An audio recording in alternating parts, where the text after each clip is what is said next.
In the world of high finance, gold stands apart as the ultimate symbol of security, a gleaming promise of trust, of enduring value, of wealth that cannot be faked. For centuries, it's been the bedrock upon which fortunes are built and safeguarded. Banks vault it in steel-clad chambers. Investors chase its shine in times of chaos. Nations hoard it as the final insurance against disaster. But what happens when that trusted gold is nothing more than a facade? What if behind the polished surface, what everyone believed was a treasure is really a deception of breathtaking scale? Imagine 83 tons of gold, enough to fill an entire vault. Pledged as collateral to over a dozen of China's most prominent banks and trust companies. Imagine it valued at nearly $3 billion US.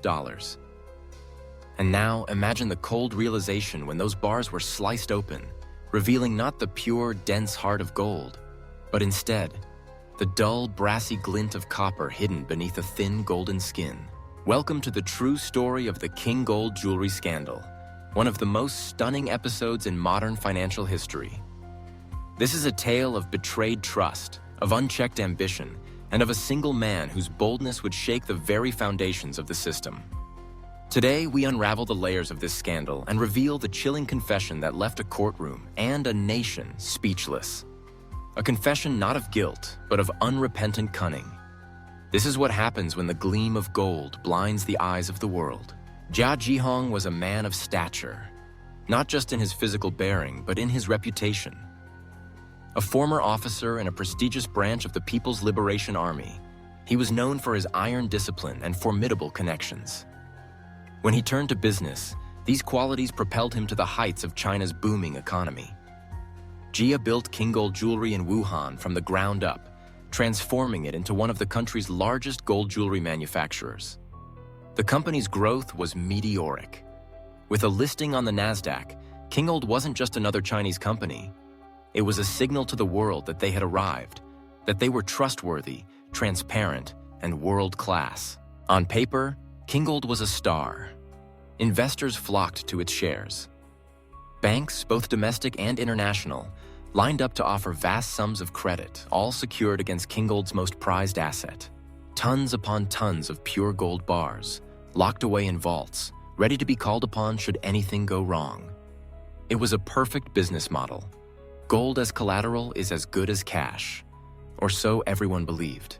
The loans flowed freely. Over the years, Kingold leveraged its gold with more than a dozen financial institutions, raising billions of yuan, hundreds of millions of dollars at a time. The company expanded operations, built new facilities, and cemented its place as a titan of the industry. To the outside world, Kingold Jewelry was a shining example of success, a beacon to investors and a pillar of China's rapidly globalizing economy. But beneath the surface, the seeds of disaster were being sown.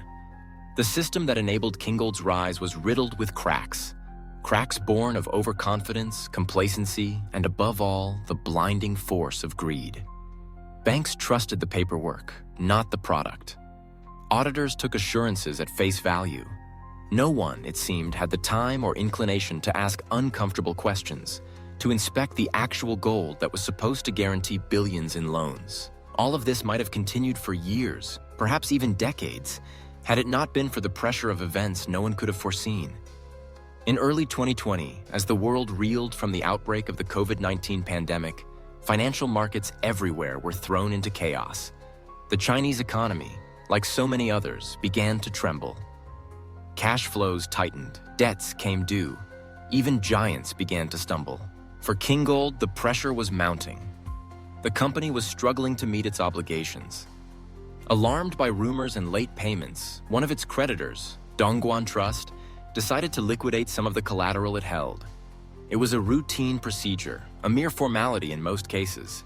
Send a few gold bars for testing, verify their purity, and then sell them to recover the loan. But what happened next was anything but routine.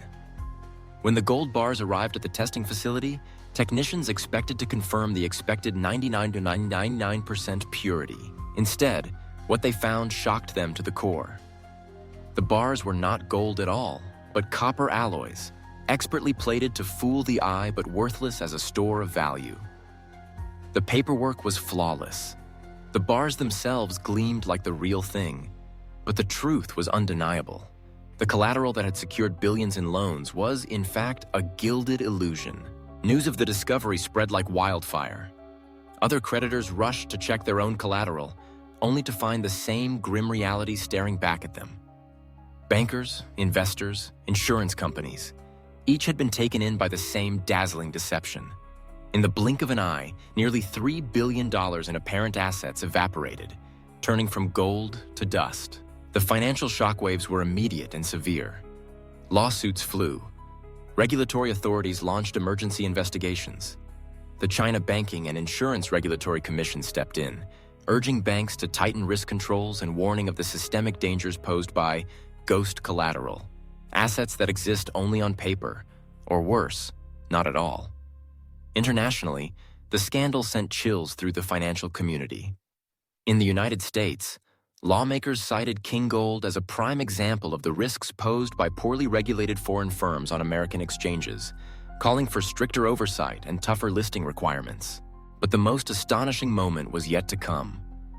When the case finally reached the courts, all eyes turned to Jia Zhihong, the man at the center of the storm. Would he confess? Would he show remorse for the billions lost, the trust betrayed, the reputations ruined?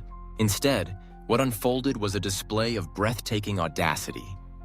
Jia stood before the court, not as a broken man, but as one who seemed almost bemused by the magnitude of his own creation. When challenged about the fake gold, his response was as brazen as it was chilling. How could it be fake if insurance companies agreed to cover it? It was a masterstroke of deflection, a sly acknowledgement of the system's flaws rather than his own. Sources close to the investigation would later recount an even more unsettling philosophy attributed to Jia, a worldview distilled into a single haunting statement. When I live, everyone laughs. When I die, everyone cries. But I will always smile. These were not the words of a repentant man, but of a player who sees himself above the game, a manipulator who knows that as long as the paperwork is in order and someone else is left holding the bag, the truth is little more than an afterthought. This was not just a legal defense. It was an indictment of an entire system, a system where the appearance of value is too often mistaken for value itself, where trust is granted too freely, and oversight is too easily lulled into complacency. Jia Zhihong's words, and the calm with which he delivered them, exposed the underlying rot. As long as there are cracks to be exploited, there will be those willing to exploit them. And as long as others are willing to look away, the cycle will continue. The collapse of Kingold Jewelry was swift and brutal. Investors fled. Lawsuits mounted. The company's NASDAQ listing became a badge of shame rather than prestige. In the aftermath, regulators issued stern warnings and banks scrambled to tighten their controls. But the damage had already been done. The scandal had exposed not just a single fraud, but a systemic vulnerability: the reliance on ghost collateral, assets that, while impressive on paper, are either non-existent, grossly overvalued, or, as in Kingold's case, outright fraudulent. For China's financial system, the lesson was harsh but necessary. The need for rigorous asset verification, for due diligence that goes beyond the surface, became impossible to ignore. Banks and investors alike were forced to confront the uncomfortable reality that trust, while essential, cannot be given blindly. Documentation, no matter how official, is no substitute for physical inspection and independent verification. The Kingold scandal also reverberated far beyond China's borders. In the United States and elsewhere, it reignited debates about the risks of listing foreign firms on domestic exchanges, particularly when those firms are shielded by opaque legal structures and limited regulatory oversight. Lawmakers pointed to Kingold as a cautionary tale, pushing for reforms to ensure that such a debacle could not happen again. But perhaps the most enduring lesson of Kingold is a reminder that greed, in all its forms, is blinding, not just for the perpetrator, but for the victim as well. Jia Zhihong's brazen philosophy, his belief that as long as the system could be gamed, the truth was irrelevant, mirrored the complacency of those willing to accept glimmering surfaces at face value.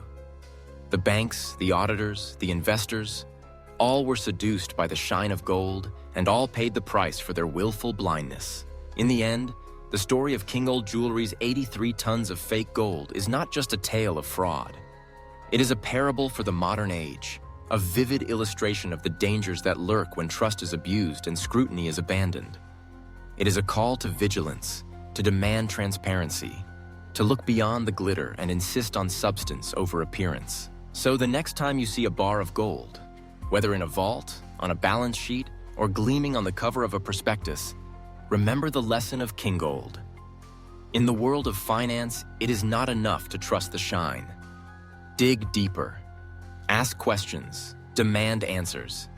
Because in a system where everyone chases the glint, it only takes one gilded lie to bring the whole house of cards tumbling down.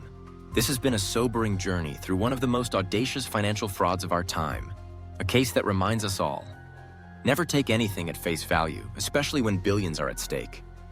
The blindness of greed, whether it belongs to the fraudster or the financier, always leads to a reckoning. The moment of truth in the Kingold scandal was not just for the banks or the regulators, but for every one of us who trusts in the systems that underpin our economy. Stay vigilant, demand clarity, and remember, gold, for all its luster, is only as valuable as the trust that backs it up. Thank you for joining us as we uncovered the Kingold Jewelry scandal, a story where not everything that glitters is gold. Stay wise, stay cautious, and keep asking the hard questions. Until next time.